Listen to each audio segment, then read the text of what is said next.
Assalamualaikum warahmatullahi wabarakatuh. Bismillahirrahmanirrahim. Assalamualaikum warahmatullahi wabarakatuh. Kajian malam ini akan membahas satu ayat di dalam Al-Quranul Karim,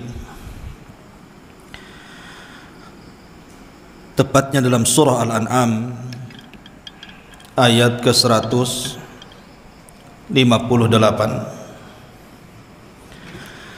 Allah Subhanahu wa taala berfirman, hal yanzuruna illa an ta'tiyahumul malaikatu aw ya'tiya rabbuk aw ya'tiya ba'du ayati rabbik yauma ya'ti ba'du ayati rabbika la yanfa'u nafsan imanuha lam takun amanat min qablu aw kasabat fi imaniha khaira qul intadhiru inna muntadirun. Allah Subhanahu wa taala berfirman, apakah mereka menunggu-nunggu sampai datang para malaikat kepada mereka, atau datang Rabb kalian kepada mereka, atau datang sebagian tanda-tanda Rabbnya? Pada hari sebagian tanda-tanda Rabbnya didatangkan, maka tidak akan bermanfaat satu jiwa pun keimanannya, terutama orang-orang yang belum beriman sebelumnya atau sudah beriman sebelumnya tapi tidak pernah melakukan kebaikan. Ma'asyiral muslimin yang dimuliakan Allah Subhanahu wa taala,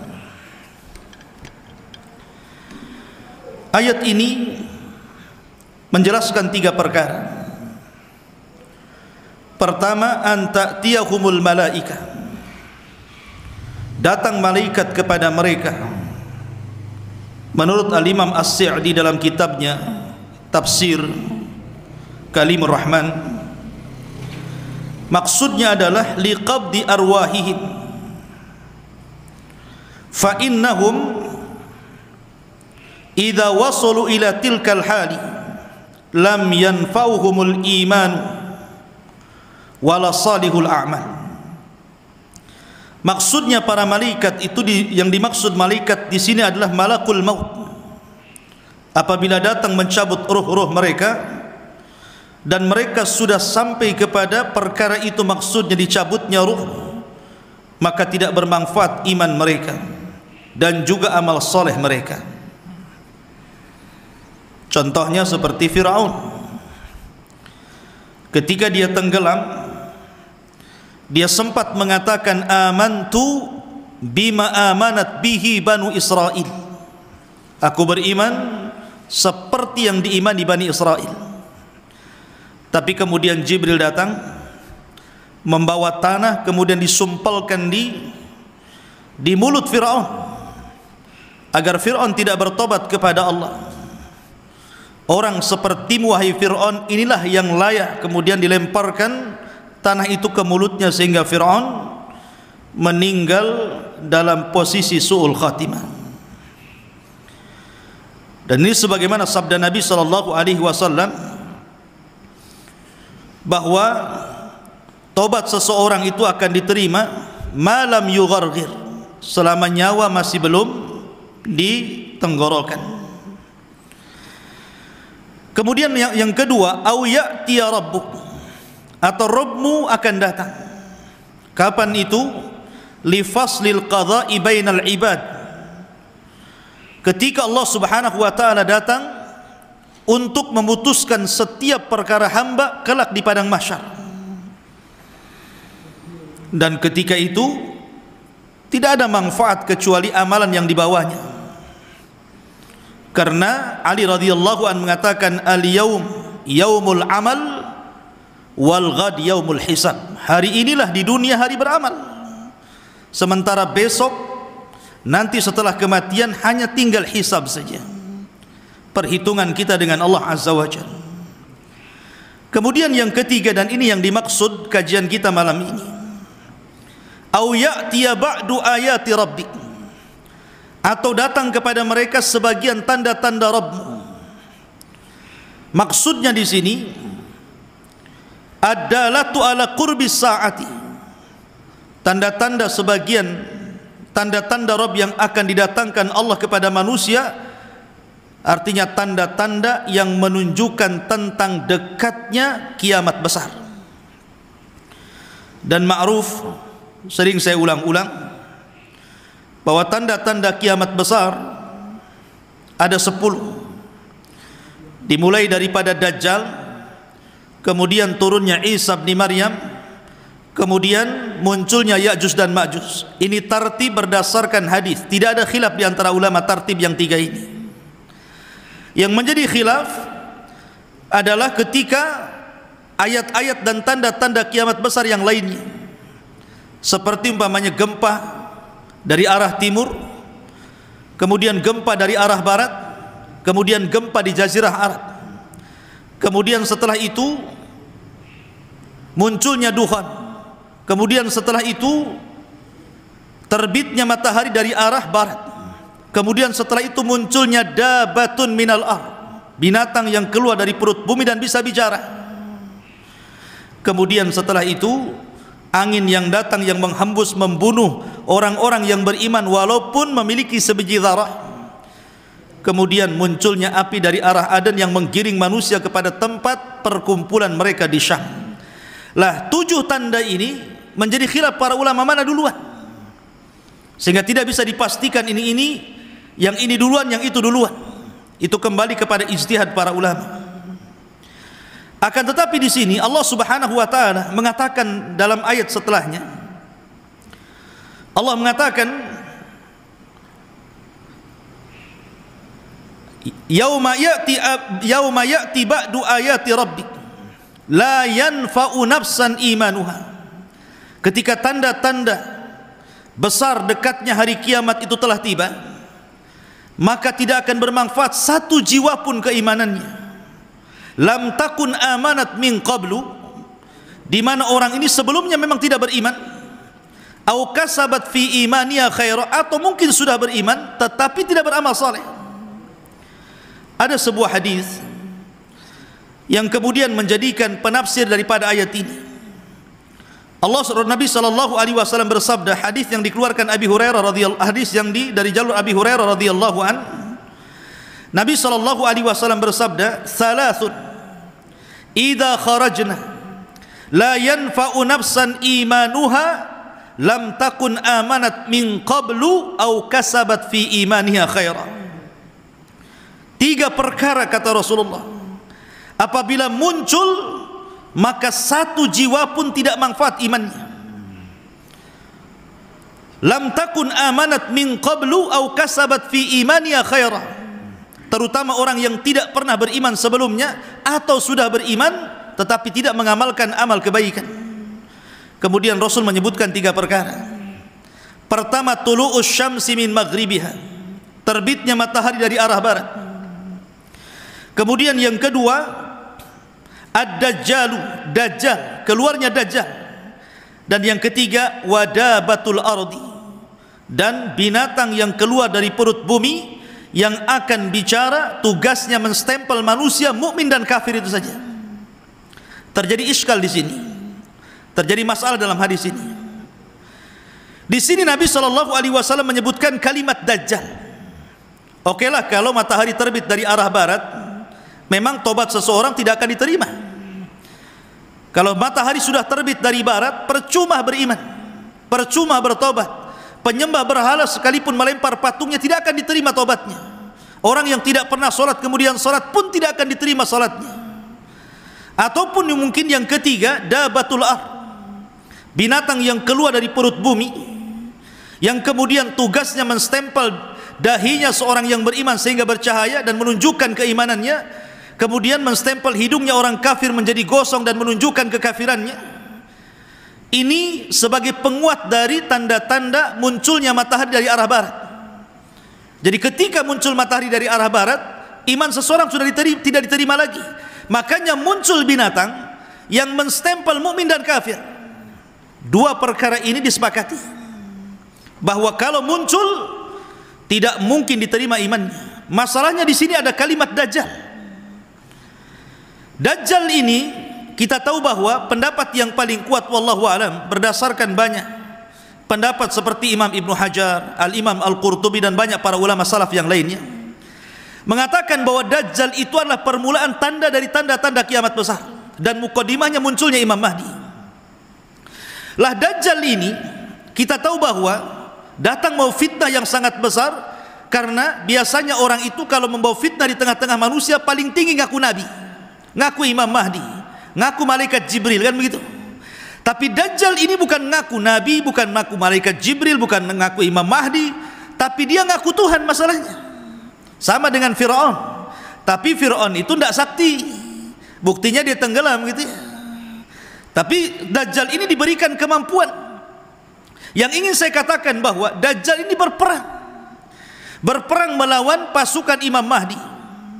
Kemudian terdesak pasukan Imam Mahdi, kemudian turun Isa bin Maryam menolong pasukan Imam Mahdi, berakhir dengan membunuh Dajjal. Setelah Dajjal terbunuh, kemudian selang beberapa waktu setelahnya muncul Ya'juj dan Ma'juj. Isa tidak berperang dengan Ya'juj dan Ma'juj karena memang tidak bisa diperangi dan tidak bisa dibunuh masalahnya. Sehingga Isa hanya berdoa sehingga diturunkan nughab, azab berupa ulat yang kemudian masuk di tengkuk setiap Ya'juj dan Ma'juj dan Allah binasakan. Lah setelah Ya'juj dan Ma'juj ini, Isa bin Maryam memerangi ahli kitab, memerangi orang-orang Yahudi dan Nasrani. Setiap berjumpa dengan ahli kitab maka dipaksa untuk masuk Islam. Kalau tidak masuk Islam maka dibunuh. Makanya Allah Subhanahu wa taala mengatakan wa in min ahlil kitab illa la yu'minanna bihi qabla mautihi. Dan sebagian ahli kitab itu nanti kelak di akhir zaman akan masuk Islam sebelum wafatnya Isa bin Maryam. Lah di sini menunjukkan apa? Masih diterima imannya kan? Karena mereka dipaksa masuk Islam. Kalau memang Dajjal ini bagian daripada tiga perkara, kalau muncul tidak diterima imannya, kenapa pula Isa bin Maryam memaksa orang ini masuk Islam? Kalau tidak dibunuh. Karena ketika itu pilihannya cuma dua. Beda di zaman Rasul ada tiga pilihan: masuk Islam, bayar jizyah, perang, kan gitu ya. Kalau di zaman itu tidak ada jizyah, yang ada masuk Islam atau mati. Ketika orang-orang ini masuk Islam, tentu bermanfaat Islamnya. Tapi kenapa dalam hadis ini Rasul mengatakan salasun idza kharajna la yanfa'u nafsan imanuha lam takun amanat min qablu aw kasabat fi imaniha khaira tulu'us syamsi min maghribiha wad dajjal wa dabatul ardi. Tiga perkara apabila keluar tidak akan manfaat iman seseorang, baik sebelumnya belum beriman atau setelahnya beriman kemudian tidak melakukan amal kebaikan. Pertama, matahari terbit dari arah barat, yang kedua munculnya Dajjal, dan yang ketiga binatang yang muncul dari perut bumi. Lihat, di sini ada kalimat Dajjal. Baik, kita akan urai apa maksudnya. Sebab kalau seandainya kita tidak urai, berarti kalau seandainya Dajjal itu muncul berdasarkan riwayat ini, tidak manfaat lagi imannya. Lalu apa manfaat keimanannya kalau sudah kemudian keluarnya Dajjal? Percuma sholatnya, percuma puasanya, percuma hajinya, percuma zakatnya, kalau melihat dohir hadis ini. Ma'asyiral muslimin yang dimuliakan Allah Azza wa Jalla, baik kita akan urai. Sebagian para ulama mengatakan yang dimaksud kalimat Dajjal dalam tiga ayat yang kalau keluar tidak akan diterima imannya. Yang pertama, bahwa anna dzikra Dajjal fil hadis wahmun. Ingat bahwa penyebutan Dajjal dalam hadis ini adalah sebuah waham. Waham itu artinya kesamaran daripada rawi. Sebagaimana dikatakan oleh Imam Al-Qurtubi Abul Abbas rahimahullahu ta'ala, beliau mengatakan dalam syarah hadis ini, yalzamu alaihi an yartafi'al at-taqlib bil imani wa bit taubati inda khurujihi. Sebab kalau Dajjal itu diletakkan di tiga tanda ini, maka mengharuskan terangkatnya iman dan taubat ketika keluarnya. Dan tentu ini menyelisih dalil yang lain, karena Isa bin Maryam keluar setelah Dajjal dan memaksa untuk beriman. Maka beliau mengatakan ini adalah wahmun min ba'di ruwah. Pertama ini kesamaran, waham daripada sebagian rawi hadis. Dari sebagian rawi hadis. Dan Syekh Albani rahimahullahu taala menyebutkan di dalam kitabnya As-Sahihah jilid yang ke-7 pada urutan ke-160 ke 1635 bahwa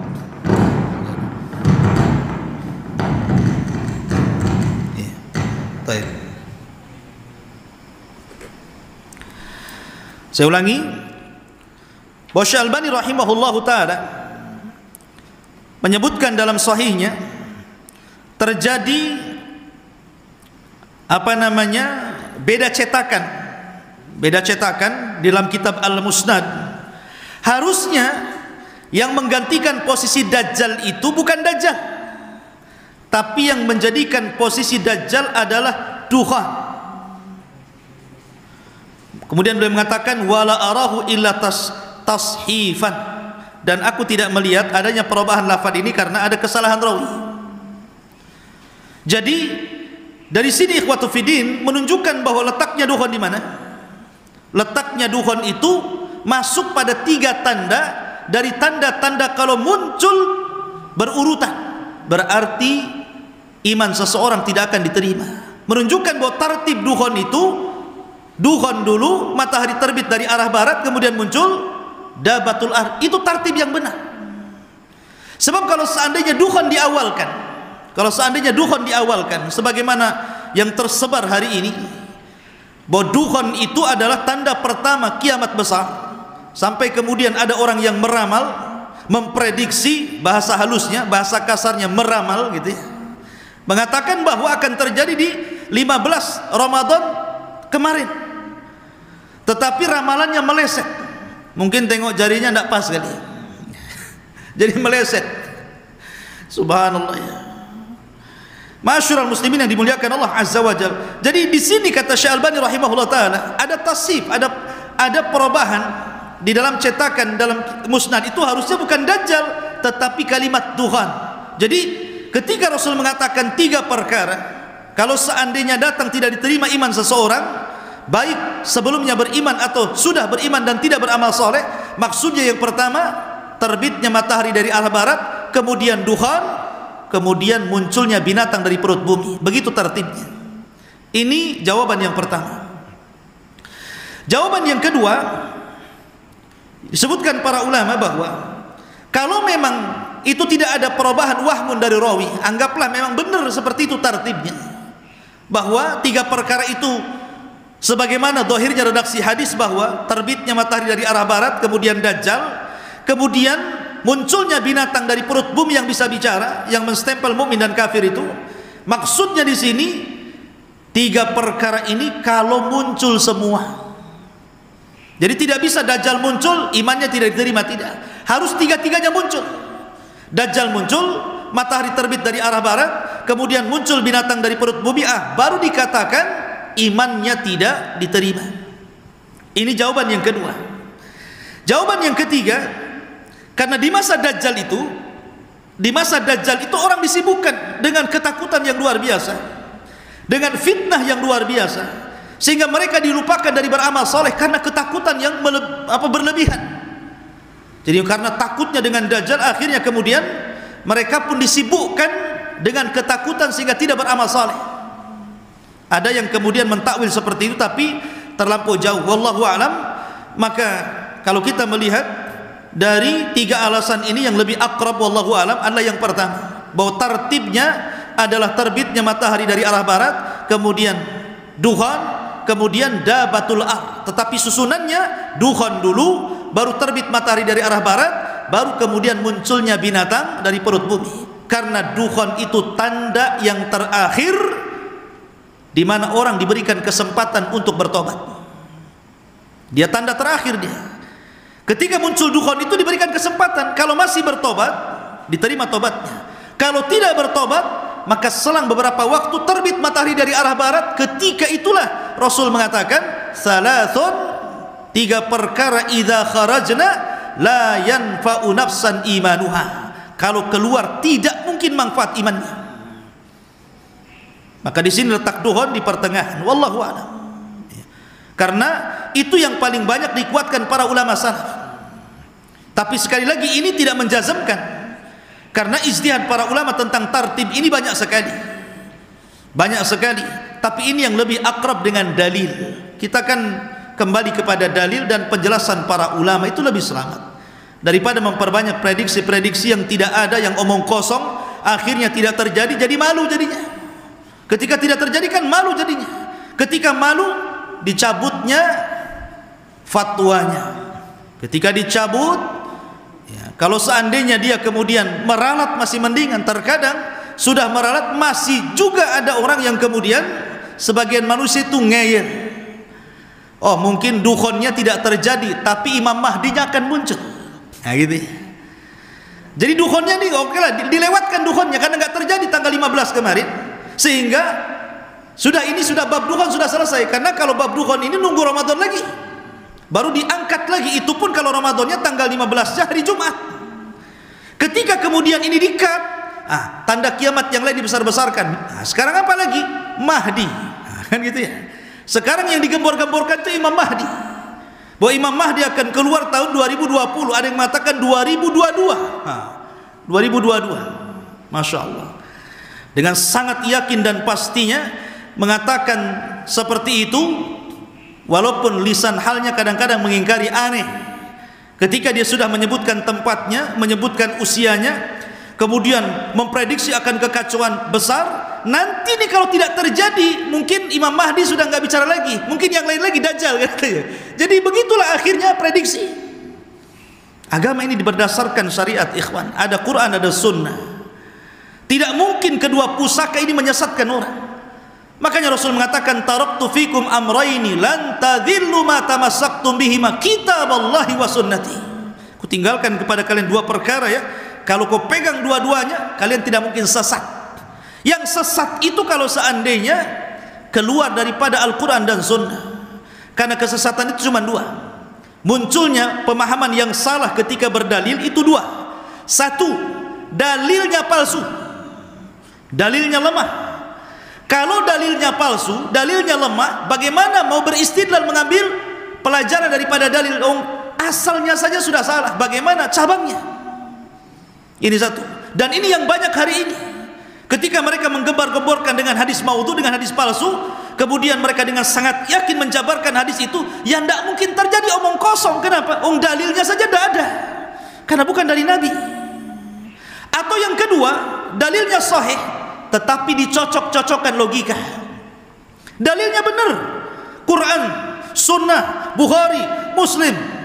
Dalilnya Masya Allah, akhrajahu shaykhaini, dikeluarkan dua imam hadis Bukhari Muslim.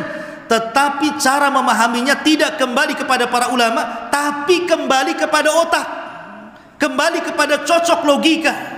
Kemudian disangkut pautkan dengan akal pikiran dia, seolah-olah ulama itu tidak paham dengan hadis itu, Anda yang paham. Seolah-olah penafsiran para ulama itu hanya berlaku di zamannya, di zaman sekarang Anda yang memahaminya. Siapa Anda?